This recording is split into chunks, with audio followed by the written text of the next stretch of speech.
World War I is often called the war that changed everything, a clash of old tactics and new technology that reshaped the battlefield forever. Board games about the Great War reflect the same mix. Some are simple and approachable, while others capture the grinding complexity of trench warfare in incredible detail. In this video, we're building a ladder of board games that recreate the First World War, starting with a game that's easy to learn and play, and we'll climb step by step towards the most immersive and advanced designs the hobby has to offer. From the mud of the trenches to the grand strategies that shape the conflict, this path takes you from recruit to general in the genre of World War I games, here on Legendary Tactics.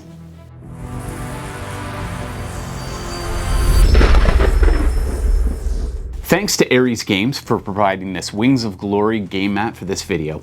It took me about 3 years of searching to finally find this game mat, and it was well worth the wait. It's a beautiful mat. World War I is a conflict that has been underrepresented in board games for years, but that has really begun to change as the hobby looks to simulate conflicts outside of the usual World War II and Napoleonic Wars, which have been arguably overdone. Since World War I games tend to be a little less mainstream than World War II ones, I'll also aim to balance accessibility with thematic fit. Recruit, the Grizzled. The Grizzled is a cooperative card game for 2 to 5 players, set in the trenches of World War I. Players must work together to survive missions by carefully managing threats like mortar fire, bad weather, and personal flaws, all while keeping most of their hand of cards secret. Each round, the leader sets the card draw, and teammates must decide whether to play or back out of the mission, and success comes from balancing risk, teamwork, and luck, depleting the deck and all the player hands before time runs out. Now, it's not a traditional hex and counter game, but it's the friendliest introduction to World War I themes, managing the stress of trench warfare, the hardship that the soldiers endured, and also the camaraderie that was built during this horrible conflict. The Grizzled is very accessible, and it provides the historical atmosphere without overwhelming rules. Private, Trench Raid.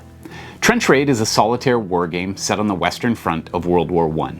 You lead a team of 10 raiders across no man's land, plotting their path towards the enemy trenches. There's 12 possible objectives and 20 random events, and every raid feels different. With lots of dice being thrown, it reminds players how much luck was more of a factor in survival than combat skill during the Great War. This game shines in campaign mode. Survivors gain experience becoming more skilled with each mission. Designed for solo play, it's low complexity, fast playing, it's about an hour per raid, and it captures the brutal, up-close nature of trench warfare at the level of the individual soldier. Sergeant. Fields of Despair. Fields of Despair, France 1914 to 1918, is a 2-player block war game covering the Western Front of World War I. Players command the Allies or Central Powers across land, sea, and air, while also managing economic and technological aspects on the home front. Its standout feature is a unique block system that keeps Fog of War alive from start to finish. With combat values ranging from 0 to 20, armies can be disguised, split, merged, or even hidden behind deception blocks, making it hard to ever know your opponent's true strength. Simple, fluid movement in the early game, the way things bog down in the trenches after turn 3, and the constant uncertainty of hidden forces capture the tension of World War I, where elements like reconnaissance, strategic warfare, and timing can decide the battle and the war. It's streamlined compared to heavier grand strategy titles, but deeper than other block war games in the Commands and Colors series. Captain, the Lamps Are Going Out. The Lamps Are Going Out is a fast-paced World War I strategy game for 2 to 4 players. The Central Powers face off against the Triple Entente, with each side split into factions representing the major nations of the war. Each turn flows through event cards, limited movement, tense combat, and a production phase where players must decide how to spend scarce resources, refitting armies, digging trenches, researching technology, or aiding allies. It also expands beyond the Western Front to include diplomacy, production, and expansion of the war to global theaters.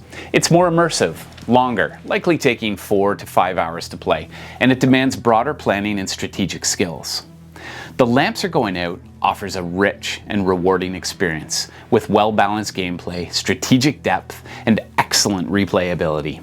Each side faces meaningful decisions every turn with multiple viable strategies and no scripted outcomes. The game plays well solo, looks great on a table, and captures the distinct character of each front, from the grinding attrition in the west to the maneuvering opportunities in the east and the Balkans. While setup is quick and player aids are strong, the game's length and heavy dice rolling may challenge new or casual players, and the lack of an index can make referencing rules cumbersome. Still, its historical feel, simple yet exciting combat, and variability make it a standout game that captures the struggle and unpredictability of the First World War in a highly playable format. General. Paths of Glory, Pursuit of Glory, or Illusions of Glory. For the rank of General, permit me to cheat just a little bit and choose a game series instead of an individual title. Paths of Glory, Pursuit of Glory, and Illusions of Glory make up a spiritually connected series of card-driven war games that bring the First World War to life on the tabletop. Paths of Glory is the original, and it covers the entire Great War in Europe in the Near East, blending military campaigns with the political and economic pressures of total war. It's a masterclass in tension and design, a game that perfectly captures the grinding and uncertain nature of World War I. Every turn feels like a crisis, with both players constantly on the edge, knowing one bad decision could collapse their front. The system brilliantly balances the chaos of the Russian front, the slow bleed of the Western trenches, and smaller campaigns in the Near East. Its combat tables make every battle feel realistic, bloody, exhausting, and rarely decisive, just like the real war.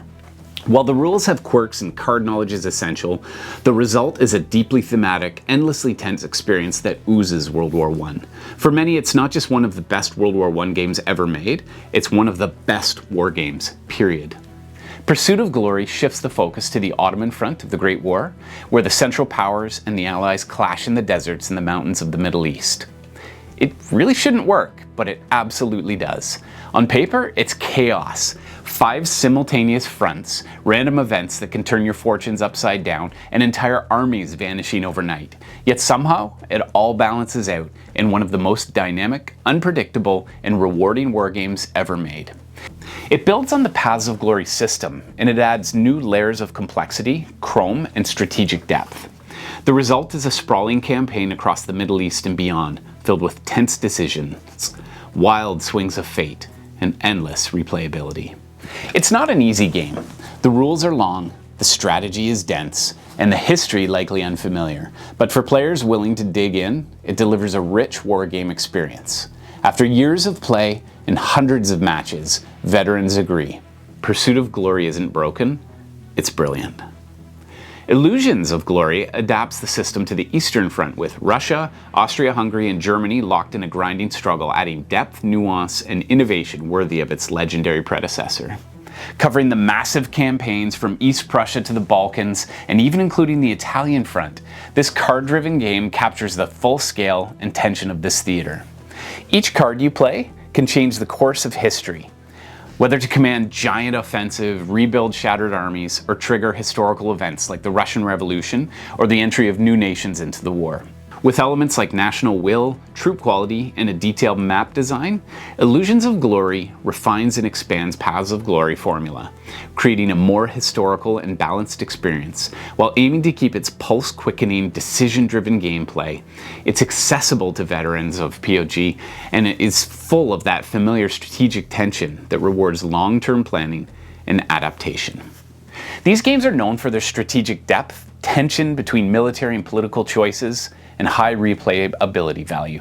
Each entry in the series offers a different perspective on the Great War while sharing the same DNA, a blend of history, strategy, and narrative that makes you feel like every session you're commanding the war effort itself. These are lifetime games, demanding more investment in the rules and time, but giving unmatched immersion in World War I operations and events to give players a detailed perspective on the war and the history. And that's our list, but we'd love to hear from you. What does your ladder look like? Share it in the comments below. Now get out there, get gaming, and be legendary.